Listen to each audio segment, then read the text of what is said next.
BBC প্রবাহে আপনাদের সবাইকে স্বাগত জানাচ্ছি। আমি শারমিন রমা। শুরুতেই দেখে নেব আজ কি থাকছে। কলকাতার অনুষ্ঠানে বিশেষ অতিথি সজীব ওয়াজেদ জয়। জুলাই অভ্যুত্থান নিয়ে বিতর্কিত মন্তব্য, ক্ষোভে ফুঁসে উঠেছে ভারতের রাজনীতিবিদরা। কুমিল্লা ৪ আসনে নির্বাচনে নতুন মোড়, হাসনাত আব্দুল্লাহকে ঠেকাতে নতুন প্রার্থী ঘোষণা করল বিএনপি। নেতাকর্মীদের ট্রাক প্রতীকের পক্ষে কাজ করার নির্দেশ। জামায়াত আমিরের এক্স অ্যাকাউন্ট হ্যাকের ঘটনায় নতুন মোড়, বঙ্গভবন কর্মকর্তাকে গ্রেপ্তার নিয়ে পাল্টাপাল্টি বক্তব্য। নির্বাচন নিয়ে কড়া বার্তা দিয়েছে বাংলাদেশ সেনাবাহিনী। ভোট কেন্দ্র ও ব্যালট বাক্স দখল হলে নেওয়া হবে তাৎক্ষণিক ব্যবস্থা। হঠাৎ বিশ্ববাজারে স্বর্ণরূপা ও তেলের দামে বড় ধস, নেপথ্যে চীন যুক্তরাষ্ট্রের শীর্ষ নেতাদের ফোনালাপ।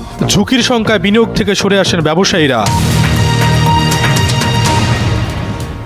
জুলাই অভ্যুত্থানে আওয়ামী লীগ সরকারের পতনের পর থেকেই ভারতে অবস্থান করছেন শেখ হাসিনা সহ দলটির অধিকাংশ পলাতক এমপি মন্ত্রীরা। এতদিন চুপ থাকলেও আসন্ন জাতীয় সংসদ নির্বাচনকে ঘিরে আবারও সক্রিয় হতে শুরু করেছে ওবায়দুল কাদের, বাহাউদ্দিন নাসিমরা। শেখ হাসিনার পতনের পর আওয়ামী লীগের সব সম্পর্ক ছিন্ন করার ঘোষণা দিলেও নতুন রাজনৈতিক বক্তব্য দিতে দেখা গেছে ক্ষমতাচ্যুত সরকারের তথ্য ও প্রযুক্তি বিষয়ক উপদেষ্টা সজীব ওয়াজেদ জয়কেও। সেই ধারাবাহিকতায় কলকাতা আন্তর্জাতিক সাংস্কৃতিক কেন্দ্র ICCR মিলনায়তনে বই প্রকাশ অনুষ্ঠানে ভার্চুয়াল বক্তৃতা করেন হাসিনা পুত্র জয়। এ সময় তিনি 2024 সালের জুলাই আন্দোলন ও সেই সময় নিহতদের বিষয়ে বক্তব্য দেন, জানিয়ে কলকাতার রাজনীতিতে বিতর্ক তৈরি হয়েছে। জয় তার বক্তব্যে বলেন, 2024 সালের আন্দোলনের সময় অনেক নিরপরাধ মানুষের মৃত্যু হয়েছে এবং তার মতে তা একটি ভুল ছিল। একই সঙ্গে তিনি বর্তমান নির্বাচন সম্পর্কে মন্তব্য করেন। এ বক্তব্য ঘিরে কলকাতার রাজনৈতিক ব্যক্তিত্বদের প্রতিক্রিয়া ও মতামত বিভিন্ন দিক থেকে এসেছে। কেউ সরাসরি বক্তব্য দিয়েছে, আবার কেউ সামাজিক মাধ্যমে প্রতিক্রিয়া প্রকাশ করেছেন। প্রথম প্রতিক্রিয়া এসেছে তৃণমূল কংগ্রেস নেতৃত্বদের তরফ থেকে। নাম প্রকাশে অনিচ্ছুক এক তৃণমূল কংগ্রেস নেতা সংবাদ মাধ্যমকে জানান, এ ধরনের বিতর্কিত রাজনৈতিক ভাষণ কলকাতার কোনো বই প্রকাশের অনুষ্ঠান বা জনসাধারণের সভায় হওয়া উচিত নয়। এমন মন্তব্য সাম্প্রতিক রাজনৈতিক উত্তেজনা আরও বাড়িয়ে দিতে পারে। তিনি বলেন, কলকাতা আমাদের সাংস্কৃতিক রাজধানী, এখানে রাজনৈতিক কণ্ঠ ওঠা উচিত কিনা সেটা অনেকেই ভাবছেন। বিজেপির প্রতিনিধি পঙ্কজ রায় এই অনুষ্ঠানের সময় বক্তব্য রাখেন এবং সংবাদ মাধ্যমে বলেন, বাংলাদেশের রাজনৈতিক পরিস্থিতি নিয়ে মতামত ব্যক্ত করা প্রতিটি মানুষের অধিকার এবং আমরা এখানে বিষয়টি নিয়ে সুষ্ঠু আলোচনার পথ দেখতে চাই। ভারতীয় রাজনৈতিক বিশ্লেষক এবং সাংবাদিক জয়ন্ত ঘোষালের মতে সুস্পষ্ট রাজনৈতিক বক্তব্য বই প্রকাশের অনুষ্ঠানের আড়ালে চলে গেছে। এটা কেবল একটি সাহিত্যিক আলোচনার জায়গা নয়, বরং রাজনৈতিক ইস্যুতে জনমতের ক্ষুদ্র পরিসর তৈরি করেছে। বক্তৃতার সময় সজীব ওয়াজেদ জয়ের মন্তব্যগুলো কলকাতার রাজনৈতিক জনমতকে বিভক্ত করেছে।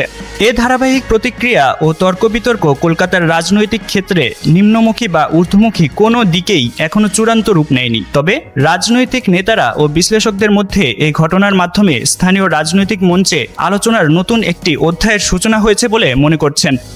ত্রয়োদশ জাতীয় সংসদ নির্বাচনকে কেন্দ্র করে আগে থেকে কুমিল্লা ৪ আসনে বিএনপি মনোনীত প্রার্থী মঞ্জুরুল আহসান মুন্সী ও জাতীয় নাগরিক পার্টি মনোনীত প্রার্থী হাসনাত আব্দুল্লাহর মধ্যে চলছিল কথা লড়াই। এর মধ্যে ঋণ খেলাপির তথ্য গোপন করায় মঞ্জুরুল আহসান মুন্সীর মনোনয়ন বাতিল করে নির্বাচন কমিশন। সবশেষ তার প্রার্থিতা ফিরে পেতে করা লিভ টু আপিল খারিজ করে দিয়েছে আপিল বিভাগ। এর মধ্য দিয়েই বিএনপি মনোনীত প্রার্থী মঞ্জুরুল আহসান মুন্সী নির্বাচনে অংশ নিতে না পারার বিষয়টি চূড়ান্ত হয়েছে।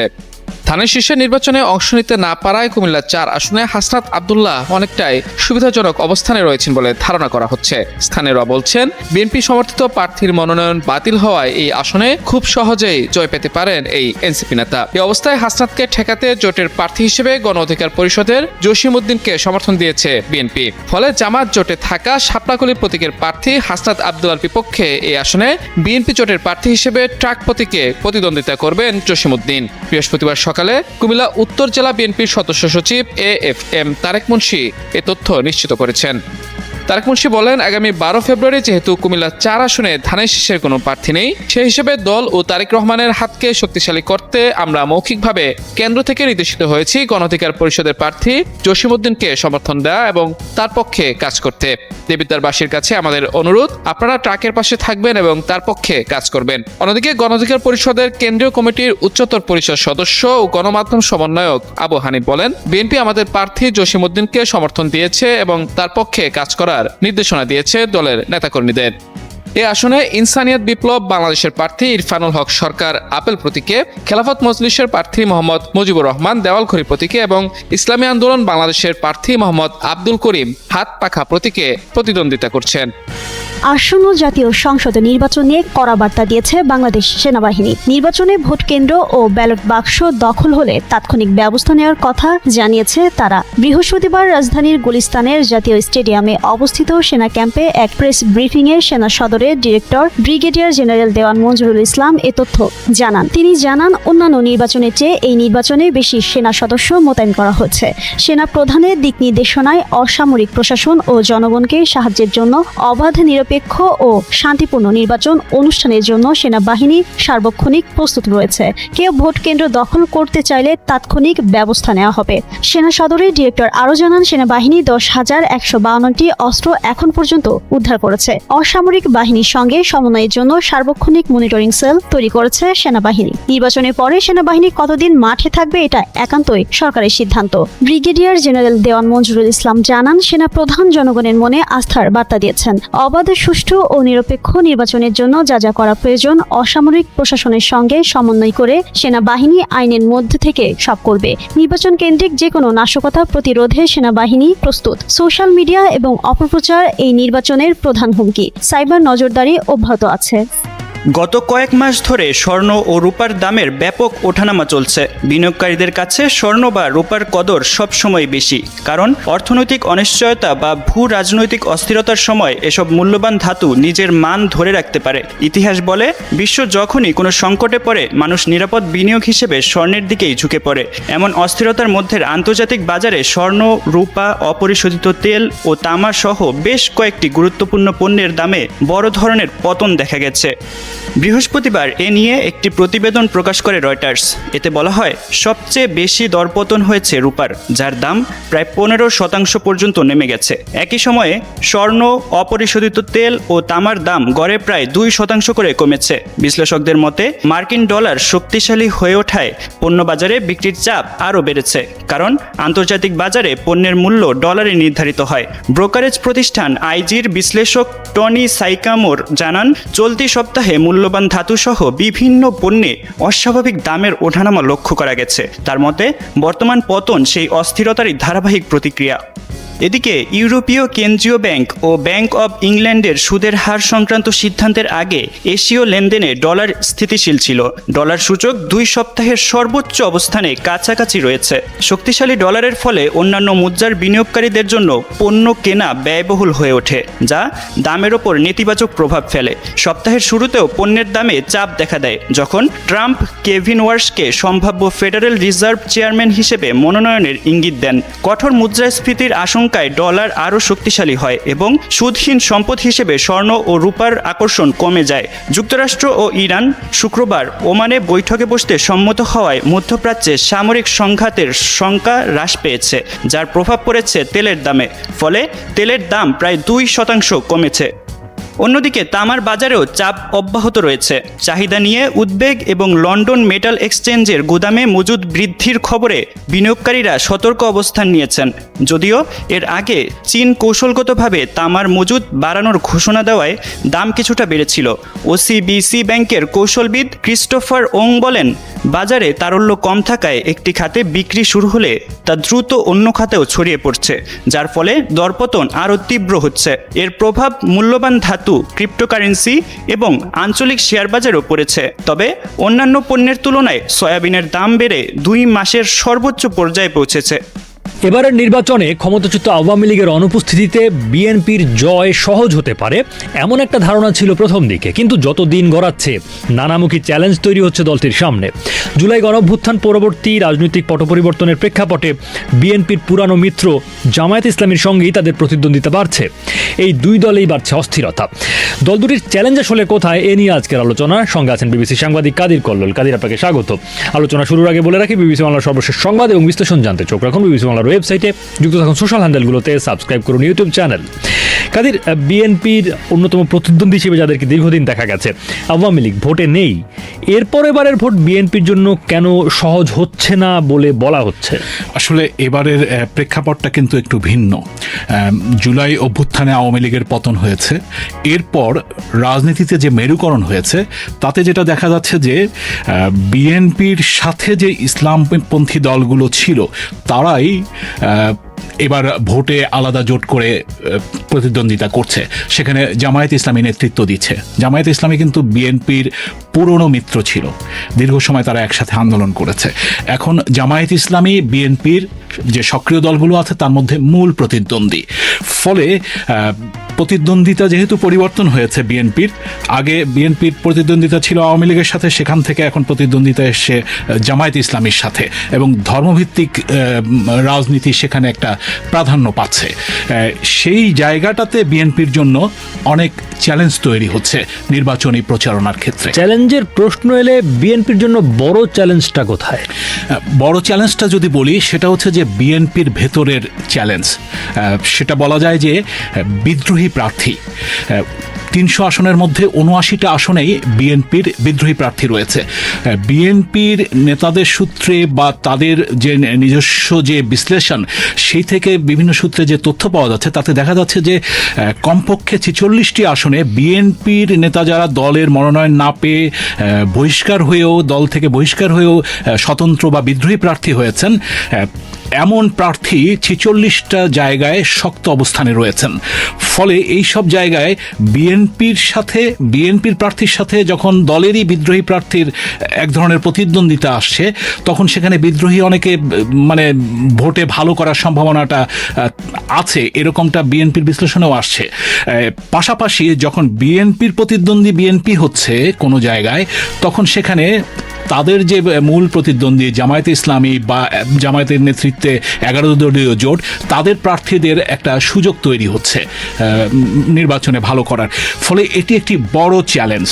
এর পাশাপাশি যেটি হচ্ছে যে মানে জুলাই গণ অভ্যুত্থানের পর থেকে বিএনপির বিরুদ্ধে সারা দেশে একদম গ্রাম পর্যায়ে পর্যন্ত চাঁদাবাজি, দখল, এই যে অভিযোগগুলো ছিল, যেখানে বিএনপিও ব্যবস্থা নিয়েছে, 9-10 হাজার লোককে বহিষ্কার করেছে বিভিন্ন জায়গায় নেতাকর্মীদেরকে, কিন্তু থামানো যায়নি। সেটিকে কিন্তু বিএনপির প্রতিদ্বন্দ্বী জামায়াত ইসলামীর নেতারা সেটিকে ক্যাশ করছেন প্রচারণায়, তারা সেটিকে সামনে আনছেন। ফলে এই তাদের দুটো সাংগঠনিক বিষয় তাদের জন্য বড় চ্যালেঞ্জ হয়ে দাঁড়িয়েছে। সেখানে একটা সমালোচনাও আছে যে বিএনপির শীর্ষ নেতা তারেক রহমান তিনি দেশে ফিরে এলেন, তিনি এই যে বিষয়গুলো দলের সাংগঠনিক জায়গাতে বিদ্রোহী প্রার্থী মানে যাতে না থাকে এবং এই যে সন্ত্রাস মানে চাঁদাবাজি বা দখল এই বিষয়গুলো এগুলো যে নিয়ন্ত্রণ করতে পারেননি সেটাও একটা সমালোচনা আছে। এটি বিএনপির জন্য বড় চ্যালেঞ্জ বলা যায়। এর পাশাপাশি যেটা বলা যায় যে এবার ভোটে তরুণদের একটা বড় ভোট আছে, যারা বিগত 3টি বিতর্কিত নির্বাচনে ভোট দিতে পারেনি, ফলে তাদের মধ্যে ভোট দেওয়ার ক্ষেত্রে একটা আগ্রহ আছে। সেই ভোটাররা বলা যায় যে মোট ভোটের 1/3, 4 কোটির বেশি তরুণ ভোটার রয়েছে। তাদের বিএনপি কতটা কানেক্ট করতে পারছে সেটা একটা প্রশ্ন রয়েছে। সেই প্রশ্নটা যদিও বিএনপি নেতা তারেক রহমান তার মেয়ে জাইমা রহমানকে নিয়ে তরুণদের ভোট আকর্ষণ করা বা নারীদের ভোট আকর্ষণ করার জন্য বিভিন্ন মানে কর্মসূচি নিচ্ছেন, কিন্তু তারপরেও কতটা কানেক্ট করা যাচ্ছে, কারণ একজন বিশ্লেষক অধ্যাপক মাহবুবুল্লাহ তিনি যেটা বলছিলেন যে তরুণদের মধ্যে এবার যেটা দেখা যাচ্ছে যে ভোটের একটা বিষয় আছে, মানে তারা ভোট দেওয়ার আগ্রহী কিন্তু তাদের মনোজগতে আদর্শিক কিছু বিষয়ও কাজ করছে এবার ভিন্ন ধরনের। সেই জায়গাটাতে বিএনপি কতটা প্রভাব ফেলতে পারছে সেটি একটি চ্যালেঞ্জ। এছাড়া আরও একটি বড় বিষয় যেটা হচ্ছে যে সামাজিক মাধ্যম এবং নারী ভোটারদের মধ্যে বিএনপির প্রেজেন্সটা, মানে বিএনপির প্রচারণায় অনেকটা পিছিয়ে আছে জামায়াত ইসলামের দিক থেকে, এটা বিএনপি নেতাদেরও অনেকে মনে করেন। সামাজিক মাধ্যমে জামায়াত ইসলামের তৎপরতা অনেক বেশি, তাদের বিভিন্নভাবে বিভিন্ন সংগঠনের ভিত্তিতে, যেটা বিএনপি অভিযোগ করছে যে বট বাহিনী অনেক রকম তৎপরতা চালাচ্ছে। আর পাশাপাশি নারীদের ক্ষেত্রে যেটা হচ্ছে যে জামাত বেশ কয়েক বছর ধরেই তালিমের নামে, মানে ধর্মভিত্তিক আলোচনার নামে নারীদেরকে সারা দেশেই তাদের এক ধরনের সাংগঠনিক ব্যবস্থা ছিল ধর্মভিত্তিক আলোচনা, সেই তালিমের মানে সেই লোকদেরকে ব্যবহার করেই তারা নারীদের ঘরে ঘরে যাচ্ছেন অনেক আগে থেকে। বিএনপি এখন শুরু করেছে নারীদের ভেতরে উঠান বৈঠক, কিন্তু এটা একটু দেরিতে তারা শুরু করেছে। এই চ্যালেঞ্জগুলো রয়েছে। এছাড়াও বিশ্লেষকরা মনে করছেন যে গণভোট যেটা হতে যাচ্ছে এই জাতীয় সংসদ নির্বাচনের পাশাপাশি, সেখানেও বিএনপির অবস্থানটা বিএনপি স্পষ্ট করে নাই প্রচারণায়। যদিও এক পর্যায়ে তারেক রহমান বলেছেন যে তারা জুলাই ভোটের পক্ষে আহ্বান জানিয়েছেন, কিন্তু এটা মানে এখনো অস্পষ্টতা বা প্রশ্ন আছে। এই বিষয়গুলোকেই বড় চ্যালেঞ্জ হিসেবে দেখছেন বিশ্লেষকরা। এর সঙ্গে ভোটের প্রচারণায় ধর্মের ব্যবহারের প্রবণতা দেখা যাচ্ছে, এমনকি বিএনপি প্রধান প্রতিপক্ষ যারা, তারা একটা বড় অংশে আসলে ধর্মভিত্তিক রাজনীতির সঙ্গে যুক্ত বা সম্পৃক্ত। সেটা কতটা চ্যালেঞ্জ তৈরি করছে বিএনপির জন্য? বিএনপি নেতারাও মনে করছেন যে এটি একটি বড় চ্যালেঞ্জ তৈরি করছে। কারণটা হচ্ছে যে বিএনপির সঙ্গে কিন্তু এক সময় যখন আওয়ামী লীগের সাথে প্রতিদ্বন্দ্বিতা করে তারা নির্বাচনে অংশ নিত, তখন যেটা দেখা যেত যে বিএনপির সাথে ইসলামী দলগুলো, জামায়াত ইসলামী বাবা, তারা থাকতো। ফলে ইসলামী যে ভোটগুলো, সেই ভোট ব্যাংকগুলো বিএনপির সমর্থনেই কাজ করতো। এবার সেই ভোটটা স্প্লিট হচ্ছে, ভাগ হচ্ছে। তো সেই জায়গাটাতে মানে জামায়াত ইসলামী যে 11 দলীয় জোট, সেখানে ইসলামপন্থী দলের সংখ্যাই বেশি। ফলে সেটি একটি বড় চ্যালেঞ্জ তৈরি করছে। এবং ধর্মকে ঘিরেও যে প্রচারণাগুলো আসছে, যেমন বিএনপিকে, জামায়াতের অনেক নেতাকে বলতে হচ্ছে যে অনেক নেতা প্রচারণায় ধর্মকে কেন্দ্র করে অনেক ধরনের বক্তব্য দিচ্ছেন। ফলে বিএনপিকে সেগুলোকে প্রচারণার একটা বড় সময় জুড়ে কাউন্টার করতে হচ্ছে। বিএনপির শীর্ষ নেতা থেকে শুরু করে সব পর্যায়ের নেতারা অভিযোগ করছেন বিক্রি করা হচ্ছে। তারাও পাল্টা ধর্ম প্রচারণা বা তারাও কতটা মানে ধর্মের বিষয়গুলোকে আনতে পারেন, সেই প্রতিযোগিতাও দেখা যাচ্ছে। ফলে এটা একটি বড় বিষয় হয়ে দাঁড়িয়েছে। এখন জামায়াত ইসলামী যেহেতু বিএনপির প্রতিদ্বন্দ্বী হয়ে উঠেছে, তাদেরকেও নানানভাবে আলোচনায় রাখা হচ্ছে। জামায়াতকে ঠিক কোন ধরনের চ্যালেঞ্জের মুখে পড়তে হচ্ছে? জামায়াতের যেটা হচ্ছে যে বড় বিষয় হচ্ছে যে নারী অধিকারের প্রশ্নে দলটির অবস্থান কি, সেটি একটি বড় চ্যালেঞ্জ হয়ে দাঁড়িয়েছে। বিশ্লেষকরা তাই মনে করছেন। এবং এটি নিয়ে কিন্তু দলটি প্রচারণার ক্ষেত্রে বিতর্কেও জড়িয়েছে। দলটির শীর্ষ নেতা আমির শফিকুর রহমান, তার একটি মন্তব্য ঘিরে কিন্তু সাম্প্রতিক সময়ে, যেমন সেটি তার দলের বিষয়ে তিনি বলেছেন একটি মিডিয়াকে সাক্ষাৎকারে, আন্তর্জাতিক মিডিয়াকে সাক্ষাৎকারে, যে জামায়াতের আমির হতে পারবেন না কোনো, তাদের মানে নারী নেতৃত্ব জামায়াতে আসবে না। এটি একটি বিতর্ক সৃষ্টি করেছে যে নারীদের ব্যাপারে তাদের জামায়াতের অবস্থানটা আসলে কোথায়, নারী অধিকার কেন নারী নেতৃত্ব আসতে পারবে না, সেই প্রশ্নটা এসছে। এছাড়াও মানে আরও কিছু বিষয়, তার একটি পোস্ট টুইটারে যেটি নিয়ে, মানে এক্স হ্যান্ডেলে যেটি হ্যাক হয়েছে জামায়াতের পক্ষ থেকে দাবি করা হচ্ছে, কিন্তু সেটিও এক ধরনের বিতর্ক তৈরি করেছে। তো সব মিলিয়ে নারী ইস্যুটা আসলে জামায়াতের অবস্থান কি, বিএনপি এক ধরনের অভিযোগ তুলছে যে জামায়াত এখন অনেকটা উদারপন্থী একটা মনোভাব দেখানোর চেষ্টা করছে, কিন্তু তারা যদি মানে কোনোভাবে সরকার গঠন করে তাহলে সেই জায়গায় তারা থাকবে না, তারা উদারপন্থী থাকবে না, তারা তাদের অবস্থানেই ফিরে যাবে। কারণ জামায়াতের নারী অধিকার প্রশ্নে বক্তব্যগুলো স্পষ্ট নয়, এটা হচ্ছে অভিযোগ। এটি একটি জামায়াতের জন্য বড় চ্যালেঞ্জ। আর বাংলাদেশের মুক্তিযুদ্ধে 1971 সালে জামায়াতের যে ভূমিকা ছিল, এটি কিন্তু মানে ভোটে একটি বড় বিষয় হয়ে আছে। এবং এটি প্রচারণাতেও বিএনপির দিক থেকেও কিন্তু এটি প্রতিটি প্রচারণায় দেখা যাচ্ছে বিএনপির সব পর্যায়ের নেতারা বিষয়টাকে তুলছেন। তো এই বিষয়গুলো মোটা দাগে জামায়াতের জন্য বড় চ্যালেঞ্জ হয়ে দাঁড়িয়েছে। আপনি বলছিলেন যে বিশ্লেষকরা মনে করেন সামাজিক মাধ্যমে, ভোটের মাঠের বিভিন্ন প্রচারণা, এমনকি বিশেষ করে নারী ভোটারদের মাঝেও প্রচারণার ক্ষেত্রে জামায়াত এগিয়ে রয়েছে বলে একটা আলোচনা তাদের দিক থেকে রয়েছে। এরপরও যে চ্যালেঞ্জের কথাগুলো আসছে, সেটা আসলে সেই প্রচারণা এবং সেই এগিয়ে থাকার যে বিশ্লেষণ, সেই জায়গাটিতে আসলে কিভাবে তারা ব্যাখ্যা করছেন? যেটা হচ্ছে কি, মানে জামায়াত আসলে সংগঠিত, কিন্তু সাংগঠনিক অবস্থাটা বিএনপির যেমন একেবারে বিস্তৃত, সেভাবে একেবারে বিস্তৃত সেটা বলা মুশকিল। মানে একটা যে স্বতঃস্ফূর্ত জনসমর্থন, সেই জায়গাটায় কিছুটা এখনো ঘাটতি আছে। যার ফলে হয়েছে কি, যে মানে জামায়াত হয়তো সংগঠিতভাবে চিহ্নিত কিছু আসনে তাদের একটা ভালো করার অবস্থা আছে, বা তৎপরতাটা ব্যাপক চোখে পড়ার মতো, তারা জমায়েত চোখে পড়ার মতো, কিন্তু ভোটের মাঠে কতটা কি দাঁড়াবে সেটা বিশ্লেষকদের এক ধরনের সন্দেহ কাজ করছে। যদিও বিশ্লেষকরা এটাও বলছেন যে মানে এই জাতীয় সংসদ নির্বাচনে প্রতীকও একটা বিষয়। ফলে সেই জায়গাটাতেও একটা চ্যালেঞ্জ আছে। তবে যদিও জামায়াতের নেতারা তা স্বীকার করে না, তারা যেমন জামায়াতের আমির শফিকুর রহমান, তার সঙ্গে আমি কথা বলছিলাম, তিনি যেটা বলছেন যে তারা মনে করেন না যে ৭১-এর প্রশ্ন বা সাংগঠনিক অবস্থার প্রশ্ন এগুলো তাদের কাছে কোনো চ্যালেঞ্জ হয়ে দাঁড়াবে এবার নির্বাচনে। তারা মনে করছেন যে এবার নির্বাচনে তাদের জন্য একটা বড় ধরনের মানে সুযোগ তৈরি হয়েছে এবং একটা তারা স্বতঃস্ফূর্ত জনসমর্থন যেটা বলছেন বিশ্লেষকরা যে ঘাটতি আছে, তারা সেটা মনে করছেন না। তারা মনে করছেন তাদের গ্রাম পর্যায়ে পর্যন্ত সাংগঠনিক ভিত্তি আছে এবং তারা নারী ভোটটাকে ক্যাশ করছেন, প্রচারণাটাকে সেটাকে ধরে তারা এগোতে পারছেন। তারা মনে করছেন তরুণদের মধ্যে বড় একটা ভোট তাদের মধ্যে আসবে। সব মিলিয়ে তারা সেই চ্যালেঞ্জগুলোকে মনে করছেন চ্যালেঞ্জ আছে, কিন্তু তারা সেটা মোকাবেলা করে এগোতে পারবেন। কিন্তু বিশ্লেষকরা মনে করছেন যে চোখে পড়ার মতো জমায়েত বা সাংগঠনিক তৎপরতা, প্রচারণা যাই হোক না কেন, মানে ঘাটতি, মানে সাংগঠনিক যে বিস্তৃতি মানুষের মাঝে, সেই জায়গাটাতে কিছুটা ঘাটতি আছে। আচ্ছা, এবং এই প্রচারণায় তৎপরতাগুলো শেষ পর্যন্ত কি ফল এনে দেয় দেখার জন্য সপ্তাহখানেক বা তার চেয়ে কয়েকটা দিন বেশি অপেক্ষা করতে হবে এবং তারপর জানা যাবে। কাদির, ধন্যবাদ আপনাকে। মার্কিন পররাষ্ট্রমন্ত্রী মার্কো রুবিও ইরানের সঙ্গে সম্ভাব্য আলোচনায় অগ্রগতির জন্য দেশটির ব্যালিস্টিক ক্ষেপণাস্ত্র সক্ষমতা ও পারমাণবিক কর্মসূচিকে আলোচ্য সূচিতে অন্তর্ভুক্ত করার উপর জোর দিয়েছেন। আলোচনার আগে তিনি স্পষ্ট করে বলেন, অর্থবহ কোনো সমঝোতায় পৌঁছাতে হলে এসব বিষয় এড়িয়ে যাওয়ার সুযোগ নেই। রুবিওর মতে ইরানের ক্ষেপণাস্ত্রের পাল্লা এবং পারমাণবিক কার্যক্রম শুধু আঞ্চলিক নয়, বৈশ্বিক নিরাপত্তার সঙ্গেও গভীরভাবে জড়িত। তাই এগুলো আলোচনার কেন্দ্রবিন্দুতে না আনলে প্রকৃত অগ্রগতি সম্ভব হবে না। তিনি আরও জানান, ইরান আলোচনায় বসার আগ্রহ প্রকাশ করেছে এবং যুক্তরাষ্ট্র আলোচনার পথেই অগ্রাধিকার দিতে চায়।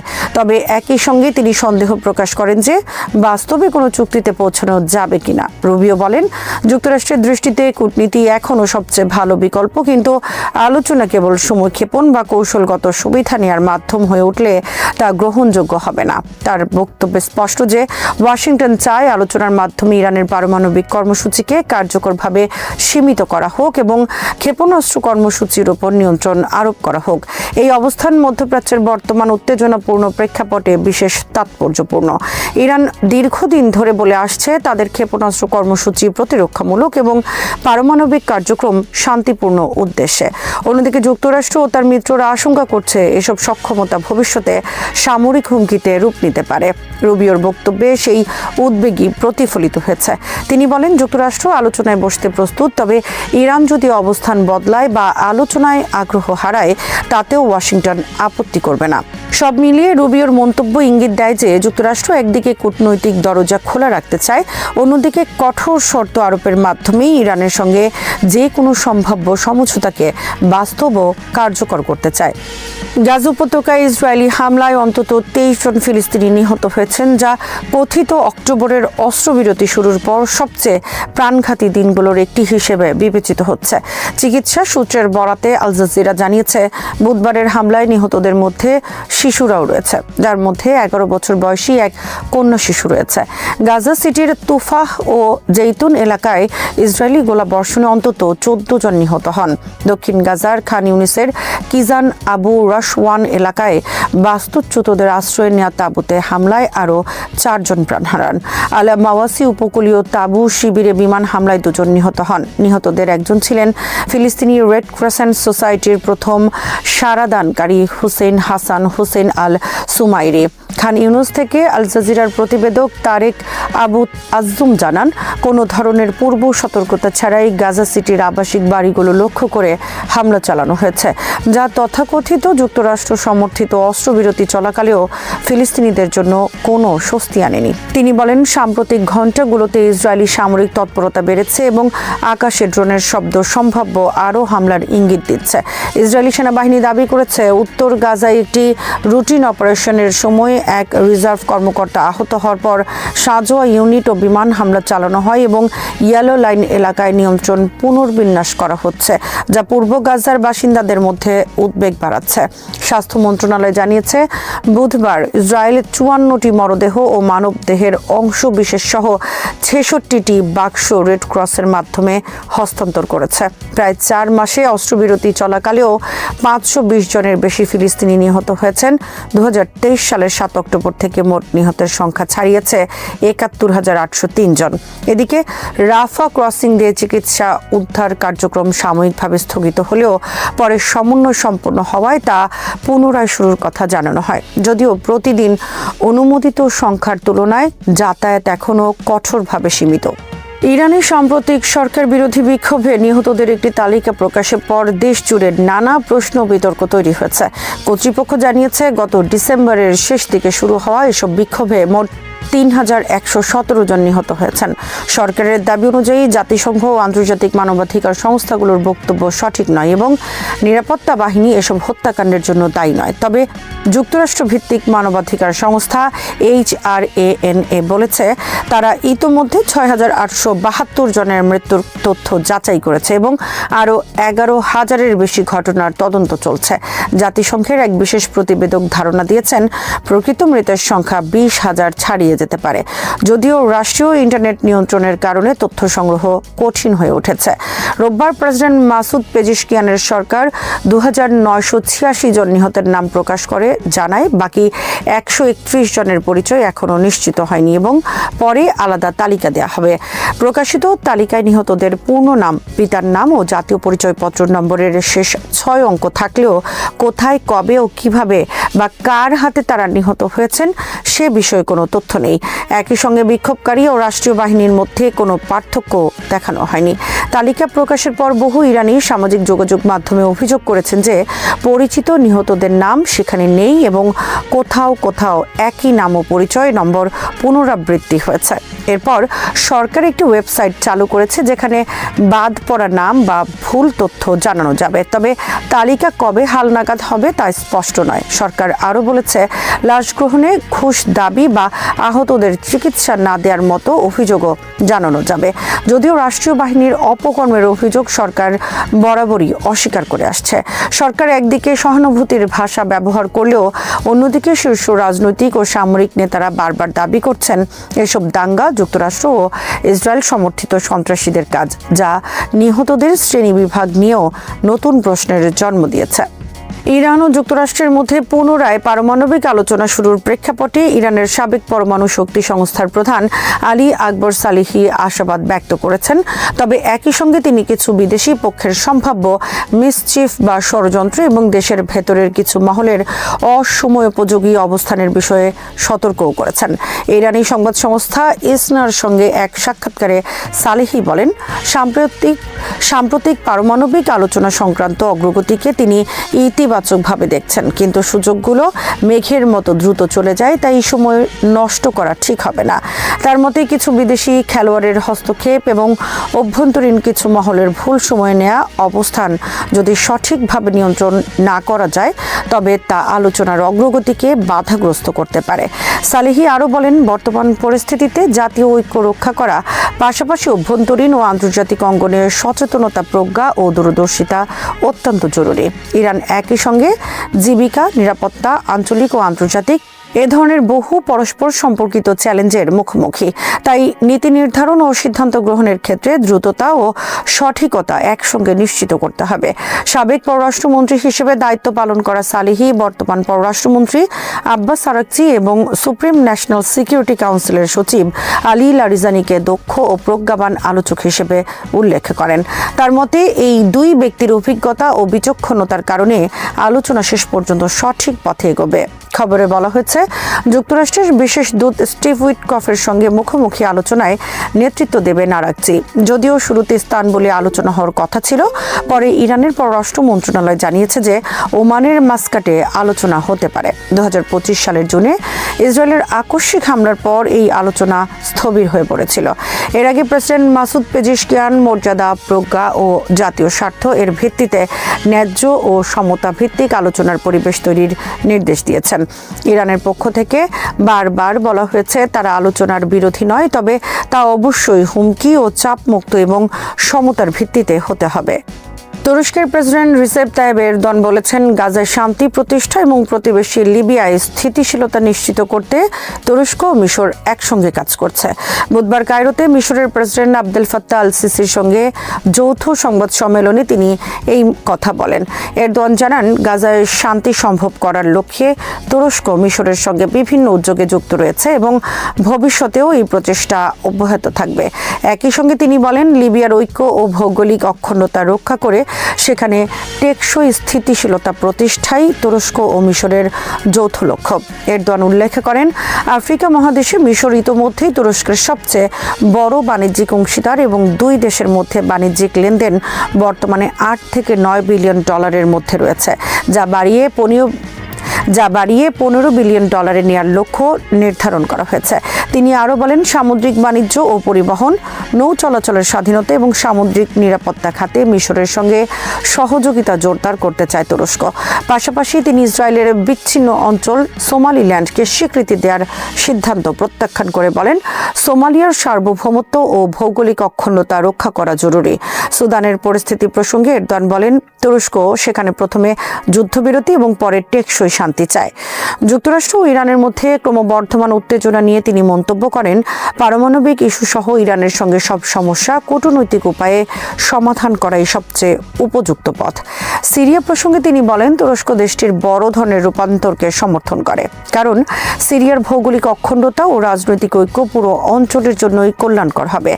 গাজার পরিস্থিতি তুলে ধরে এরদোয়ান বলেন, কয়েক মাসের যুদ্ধবিরতি সত্ত্বেও সেখানে মানবিক বিপর্যয় এখনও অব্যাহত রয়েছে এবং গাজায় ফিলিস্তিনিদের কাছে তুরস্কের পাঠানো মানবিক সহায়তা পৌঁছে দিতে কায়রোর ভূমিকার প্রশংসা করেন তিনি।